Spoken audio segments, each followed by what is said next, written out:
ब्रिटिशकालीन बिल्डिंगी आहेत या. हे आहे समोर गांधी गार्डन. ह्या समोरची इमारत पण,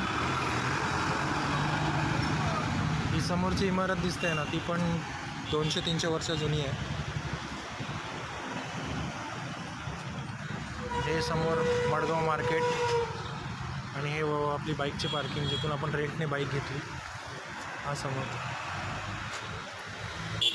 गोव्याला आपल्याला इथे सर्वत्र लहान बसेस बघायला भेटतात. खूप लहान बसेस आहेत इथे.